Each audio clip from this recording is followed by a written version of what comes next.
I'm here with my friend Bat-Zion Susskind-Sacks, and I want to talk with her about her first published book, On a Wing from the Holy Land. I see this book as a love letter that Bat-Zion wrote for herself and for her homeland, Israel. Thank you so much for interviewing me, Max.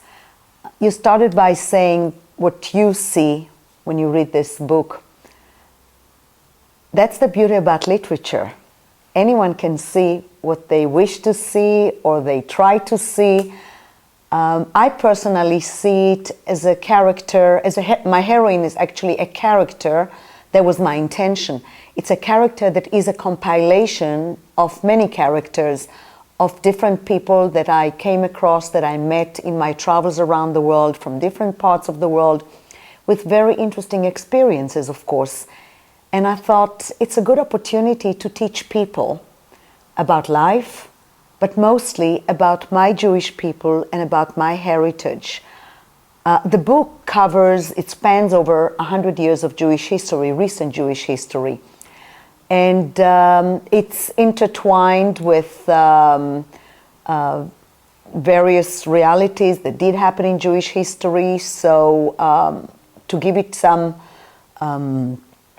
context to the character history, her parents' history, her heritage, the Jewish people's history. And why did I start writing it? It's interesting, the decision to write ripened in me in one of the most difficult times in my life. I lived in New Zealand then, and I had undergone a difficult experience, a business experience, and I was left with a lot of lemons. And I've been given the gift of having a good recipe for making lemonade, and I decided to try it. It was the first time I ever wrote anything. And I just connected with this book so well. It took me a long time to write it rather. And I decided to start with my parents' history. Both my parents are Shoah survivors. And in fact, that experience is, I would say, the pillar of cloud that has guided me throughout life. In the Bible, in the first 5 books of Moses, when the Israelites came out of Egypt, they were guided by God through the pillar of cloud during the day and the pillar of fire at night. And this is really what has given my life a lot of substance. I realized that they had survived for a reason. And I consider my life a miracle, their miracle, so that makes me, by default, a miracle myself. And no one wastes a miracle. And I decided to use that gift and turn it into a tool where I could share with the world that miracle, and through their miracle, the miracle of the Jewish people, because I do believe that our history is one big story of divine supervision, divine intervention, divine providence. And I'm very proud of being part of this people, part of this nation. And I was born in Israel. My parents came there in 1949. And I consider it another blessing to be born in what is, for me, the only home the Jewish people have ever had and will ever have. And I think we drove here, Max, when you were here. We drove through the streets of my town and other towns, and it was the Jewish holiday of Passover. And you remember the tears, you remember my eyes welling when I pointed to you. Jewish men, women, and children walk around with the traditional shawls, we call it the talit, and proud of it, coming back from shul, synagogue, going to synagogue, not fearing, not afraid of anyone, feeling free to worship and live what they have been destined to live as Jews. How much of yourself is in your book, in your characters? And so I know that you must have answered this question millions of times. Absolutely. Every book, every creation has the creator, part of the creator in it. How much of there is of me and in the book is for me to know and for you to guess, because it's natural. I don't want to disclose. I've changed names, I've changed identities of people I've come across and people whose stories I've told. And I consider it a fiction because some of it is really a figment of my imagination. There are many stories that I just made up to try and make a certain point across to my readers. But a lot of it is based on people and experiences that did happen, people that I did meet. Some of them are not alive anymore. And it took me 10 years to write, and obviously it covers a lifetime. So at my age now, many of these people are no longer with us. So as I said, it's not just the people, it's the character that is there for a reason, to pass on a message that I felt has been begging to be told, to be delivered. The message of the Jewish people, the importance of people understanding the Jewish people's history, the importance of people understanding the need to support a place like Israel for the Jewish people. And you know, I've been involved in many activities that are associated with advocating for Israel, supporting Israel, stressing the indigenous rights of the Jewish people to Eretz Israel. And I just use that book as a tool to pass on these messages in a literary form, not in a lecture form, not in a documentary form, in a literary form. And when you want to use literature, you have to inject many figments of your imagination to try and make it a little bit more attractive, more luring for people to read. Because people want to enjoy reading, and hopefully when you put what they enjoy reading, they will read more of it. Where if you put only facts and only history, they may not enjoy it as much. Can you give me a reason for a Jewish person to read your book, and also a reason for a non-Jewish person to read your book? I'll start with why should Jewish people read it. It is Jewish history.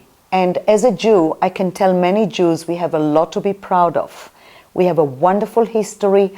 A lot of it is a sad history, but a lot of it is a very a reason to be very proud. Our contributions, our survival, our ability to overcome the harshest of realities, some very dark chapters in our history where efforts have been made to eliminate us, to eradicate us, and yet we survived.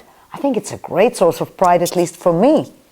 I think you know the father of my story, the story of my father, how he survived the Holocaust, how my mother survived the Holocaust. And to be a daughter of two heroes and to know that their blood is running through your veins is a great honor, at least for me.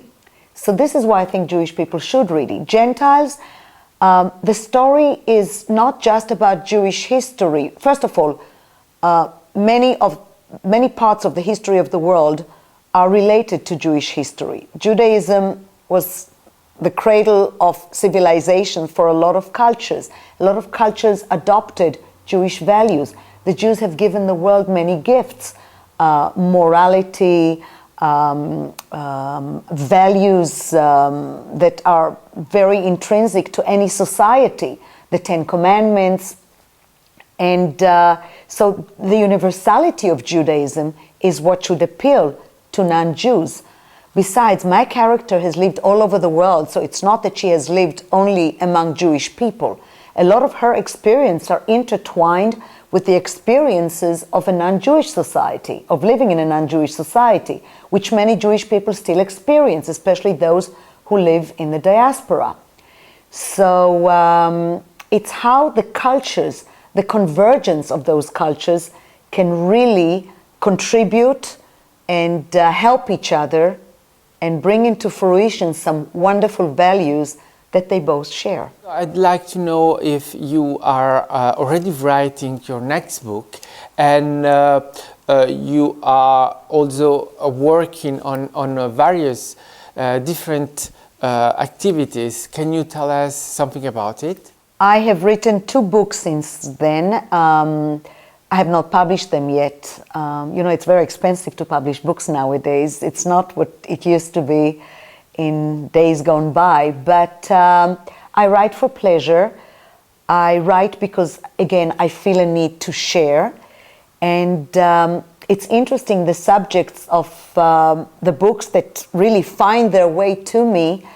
For instance, my 3rd book is something I never expected to write about. And I learn a lot through writing, by the way, because I have to do a lot of research and I have to make sure that the historical events that I mention in my books are indeed described accurately and unbiased, in an unbiased manner.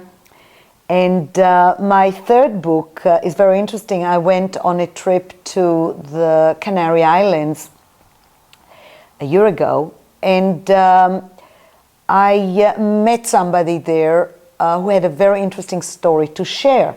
And it has to do, it's funny because we're talking, you talked about the non-Jewish society. Why should non-Jewish people read my books? It's, again, I will use the word convergence, coming together of 2 cultures that were a world apart, and some event in history brought them together.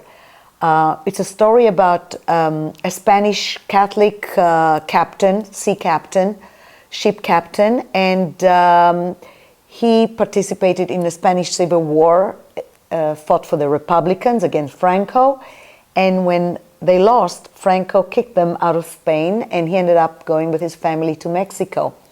And there he worked for the Rothschilds and shipping line, some shipping line that was owned by the Rothschild, and came across Jewish people. He had never known Jewish people before.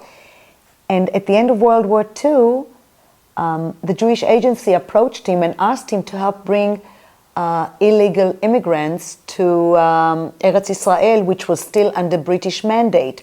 And of course, we all know that the British limited the number of Jews seeking to enter the country, though it had been declared the Jewish homeland both by Britain and by in San Remo Accord, in the San Remo Accord in 1920.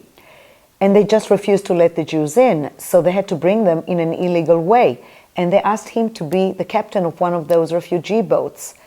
And the British caught them close to the shores of Israel and sent them to Cyprus. And how he managed to, the life, I described the life. Of course, I had to add, again, a lot of imaginary scenarios to try and make it not just a documentary about a captain who helped save Jewish people after World War II, but I've added characters to try and lure more readers, make it more attractive.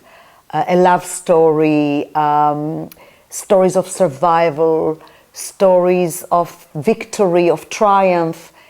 And I really like that book. I like it a lot. It was such a pleasure writing it because I had to learn on the subject of the Spanish Civil War I knew very little about. Made me read again Hemingway's To Whom the Bell Tolls, and I just enjoyed it. It was a pleasure. So for me, writing is really a pleasure. And I also have my blogs in Times of Israel and a website that's called Israel's Voice. And I've recently received my journalism card, so I'm official, but I really enjoy writing. Okay. Thank you very much, Bat-Zion, for answering these couple of questions. And it was really wonderful having you, and I enjoyed it, and see you very soon.